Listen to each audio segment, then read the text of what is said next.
Bonjour à tous et bienvenue. Quel est le club français avec la gestion la plus guignolesque, carnavalesque, clownesque et folklorique?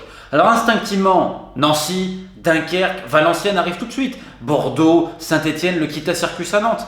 En national, évidemment, on peut parler de Boulogne-sur-Mer. Mais tous ces clubs-là, avec une dimension paranormale, n'arrivent pas à la cheville d'une équipe.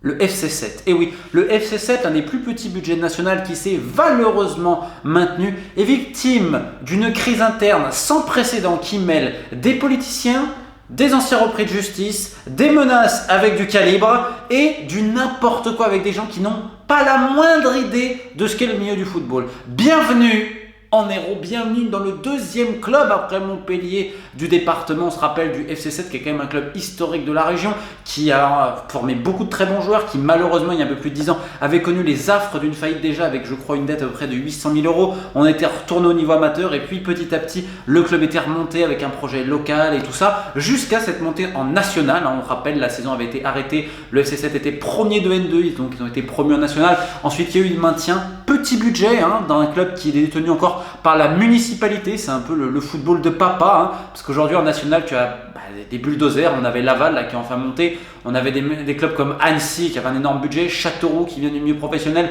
le Red Star qui a été acheté pour plus de 15 millions d'euros, enfin on a des très gros budgets, même des clubs comme Cholet où tu as des vraies sommes et tout, même le Puy là qui remonte, qui était en N2 là qui remonte, enfin, je veux dire, la N1, N2 aujourd'hui tu as des vrais mastodontes, mais tu as encore des clubs au fonctionnement un peu à l'ancienne, c'est-à-dire que cette année, l'entraîneur était à mi-temps, c'est pour ça que les entraînements étaient le soir parce qu'il travaillait le reste de la journée.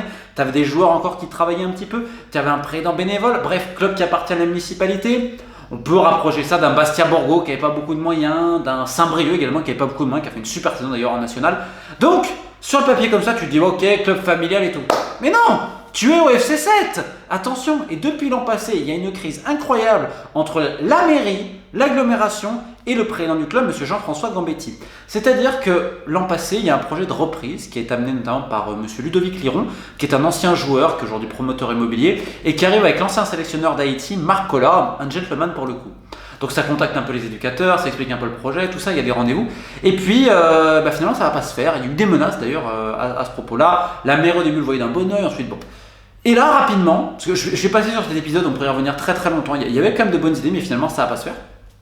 Alors qu'il y avait des volontés qui avaient une envie commune de travailler. Et là déjà il y a quelques menaces. Bon. Et là la mairie et l'agglomération vont sucrer les subventions au club de 7, ce qui représente plus d'un tiers de leur budget. C'est-à-dire qu'on a une subvention, je crois, d'agglomération de plus de 400 000 euros qui est sucrée, plus une autre.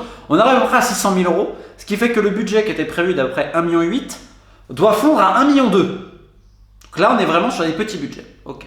Et en fait, le conflit, il est simple. C'est-à-dire que la mairie veut la tête du président Jean-François Gambetti, veut mettre des gens à eux, etc. Il y a un grand conflit. Ils veulent aussi la tête de l'homme à tout faire, l'ancien arbitre, M. Bitton, qui est venu un peu comme directeur sportif. Et c'est vrai qu'il a tendance à être un peu omnipotent et gérer tout ce qui était dans les coursives du FC7. Donc à partir de là, c'est le maire de la ville. Alors je ne sais pas pourquoi le maire de la ville à ce niveau-là, il va à tout prix la tête du président. Bon. Et là, arrive un autre homme, un ancien du Midi Libre, monsieur Jean-Michel Isoire, je dois peut-être mal le prononcer, qui travaille aujourd'hui comme conseiller spécial détaché au sport pour l'agglomération. Ce monsieur-là, qu'on ne voit pas trop, c'est un peu le cerveau de tout ça, avec le maire. Alors, les questions, c'est pourquoi ? Donc ils veulent changer l'équipe en place, donc comme je vous dis les subventions sont sucrées, ensuite on va les mettre des pressions à des gros sponsors qui se sont retirés, donc là il faut imaginer que tu as des politiciens. Alors que le club on peut tout reprocher, bon il y avait peut-être des trucs mais ça va, le budget il est tenu, ça s'est maintenu etc. Et là d'un coup, non, on veut mettre nos gars à nous, donc on fait tout pour flinguer le club, il n'y a pas d'autre mot. Donc on retire les subventions, on va même retirer un des plus grands employés parce qu'il était détaché par la municipalité du club, l'un des plus importants, on va le reprendre pour le mettre ailleurs afin d'endommager le club. On va ensuite demander à d'autres sponsors de ne pas remettre la main pour le club et on va même stopper le partenariat entre Montpellier et 7 puisqu'il y avait des liens avec le groupe Nicolin et l'agglomération. Donc là, quand on le sabotage, on est pas mal. Se passe la saison. Donc 7 doit passer par la DNCG, finalement ça passe avec encadrement de la masse salariale, alors tout le monde les donnait cuits, etc. Ils l'ont à peine dépassé je crois, donc la DNCG était assez contente d'ailleurs à ce niveau-là du travail. Sur le terrain c'est un peu compliqué, mais bon, tu ne veux pas t'attendre à grand chose, tu as des plus petits budgets national, je répète que le coach n'est pas à temps plein, il y a des joueurs un petit peu qui doivent travailler, tu as des mecs qui sont à 1000, 2000 euros, enfin c'est des petits salaires quand tu vois aujourd'hui ce qui est devenu le national. Sauf que le conflit est de plus en plus grand, et là ça menace. Mais ça menace vraiment, attention, c'est pas des petites menaces. Des fois, t'as des mecs, il y a eu des rendez-vous avec des mecs qui sont venus avec le gun. Donc, on n'est pas là pour plaisanter. Et puis finalement, pour essayer de calmer tout ça, Monsieur Bitton, qui est un peu l'homme à tout faire du club, alors certains en interne lui reprochaient ce côté omnipotent, de travailler qu'avec un certain petit réseau et tout. Ce qui est certain, c'est qu'il avait ses détracteurs, mais d'un autre côté, on peut quand même pas dire qu'il n'a pas bossé. Il a vraiment travaillé à ce niveau-là et il a respecté quand même le budget qui lui était donné, qui n'était pas énorme. Bref. En tout cas, lui pense que pour régler ça, on va faire rentrer des gens dans le conseil d'administration afin d'apaiser les tensions. Et c'est ainsi qu'il y a quelques mois, un certain Yoni Ragioneri, qui est brasseur, je ne dis pas de bêtises, à 7, arrive notamment, il est annoncé comme conseiller du président afin justement d'apaiser toutes ces tensions-là. Yoni Ragioneri, qui a quand même un CV... Bon voilà, après chacun a une droit à une deuxième chance. Il a été condamné notamment au Maroc à 10 ans de prison, je crois, si je dis pas de bêtises, pour trafic de billets, sachant que certains étaient sortis avant, mais lui non, parce qu'en fait, il y a eu une tentative de corruption. Je crois qu'il devait payer 13 000 € pour obtenir une grâce ou que sais-je. Il y a un article qui l'explique très bien, où lui-même explique qu'il a eu d'autres ennuis à l'époque, cocaïne et d'autres délits à ce sujet-là. Tu retrouves également au club Monsieur Soria, qui lui également a eu des démêlés avec la justice auparavant, qui tient un restaurant à Palavas les Flots, et tu as également au milieu de tout ça un agent de sécurité qui à la base était dans la boxe, s'appelle Michel Reynaud. Vous allez voir, c'est important. Donc vous avez en tout cas M. Ragioneri, M. Sorian, M. Ragioneri, donc on va ramener tout. Sauf que l'une des premières choses qu'ils font au lieu de rabibocher les pouvoirs politiques et le club, c'est d'obtenir la tête de M. Bitton, le mec qui les avait ramenés. Donc là, c'est l'ironie. Le type ramène en disant je vais calmer. Non, le mec finalement ça va avoir sa tête. Et là au club ça commence à être le n'importe quoi. Les éducateurs sont en panique. Il y a un énorme problème au niveau de la formation. Alors que tu as d'autres clubs un peu scabreux à l'époque où j'en avais parlé de Béziers. Béziers c'était scabreux, tout à fait. Sauf que le secteur formation, les éducateurs ça restait. Là ça part en décrépitude et la fin de saison elle est incroyable. Le président, je crois qu'il est même hospitalisé. Le club va obtenir son maintien à Bastia-Borgo alors qu'ils perdent 1-0. Ils vont gagner, donc héroïque à ce niveau-là pour les joueurs. Mais c'est un cirque pas possible. Il y a une anecdote qui est très connue. Après un match nul à domicile de 7, tu as monsieur Yoni Ragioneri qui arrive et qui dit « Ah, je double la prime !» Et les mecs le regardent. Eh, mais la prime, c'est 0 € pour un match nul à domicile. « Ah, je double la prime !» Bon, bah tu doubles la prime, d'accord, 0 plus 0. Enfin, si tu veux, on était dans la farce. La farce. Et là, les tensions continuent. Il y a des menaces d'un côté et de l'autre. Mais là, vraiment, ça rigole pas quand même. Donc, de l'autre côté, on a d'autres personnes. Donc, on nomme quelqu'un, M. Carbonero, je crois, je dois peut-être mal prononcer son nom, qui est aussi un dur. On fait comprendre que des deux côtés, on est dur. On n'est pas là pour plaisanter. Donc là, le club pris en otage et tout. Ok. Sauf que là, donc, le maintien arrive, qui est un véritable exploit, sachant que les joueurs disent, on l'a fait notamment pour le président, M. Gambetti, qui est très aimé en interne, et des salariés aussi qui sont encore vraiment attachés au club. Mais il y a une véritable distanciation entre les joueurs et cette nouvelle direction, on va dire. Cette nouvelle direction, derrière, elle amène Roland Courbis, qui est un très grand ami de M. Soria, et de notre ami M. Isoard, qui est à l'agglomération.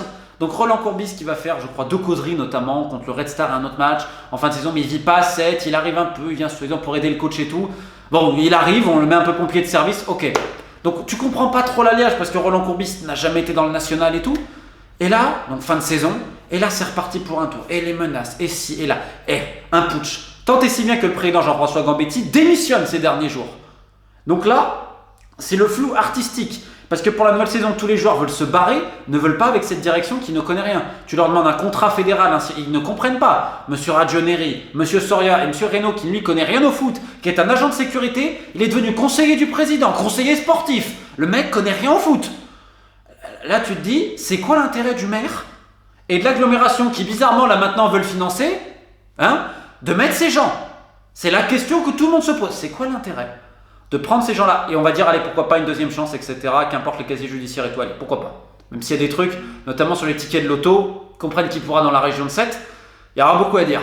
Donc là, c'est quoi l'intérêt du maire? C'est quoi l'intérêt de M. Isoard, qui est vraiment dedans, de vouloir dégager la direction, mettre cette direction-là? C'est quoi leur intérêt? Première question.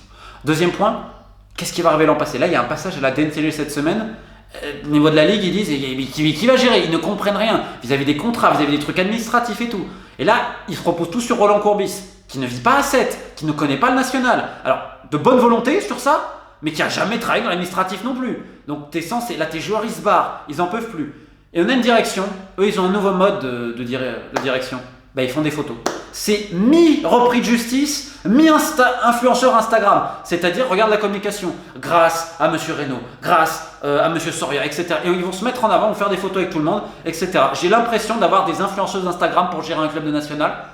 Donc là, sauf que faire l'influenceur, faire les photos en disant vous avez vu, hein, c'est grâce à nous que les jeunes y jouent, c'est grâce à nous qu'il y a eu le maintien, etc. La DNCG, ils ont besoin déjà que vous connaissiez les tests de loi, les mecs. C'est quoi un contrat fédéral? Vous avez le droit à combien de mutés? Vous savez pas.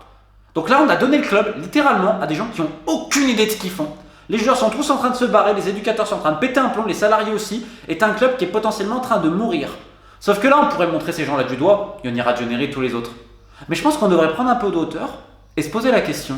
Est-ce que tout ce qui est en train de se passer au FC 7, c'est pas avant tout une histoire politique? Et quel est l'intérêt de monsieur le maire? Et quel est l'intérêt de monsieur Izoard de créer tout ce barnum-là?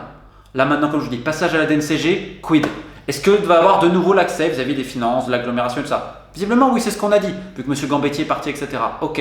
Sauf que maintenant, tu construis comment ton effectif? Tu fais comment vis-à-vis du secteur de la formation? Qui va gérer le budget?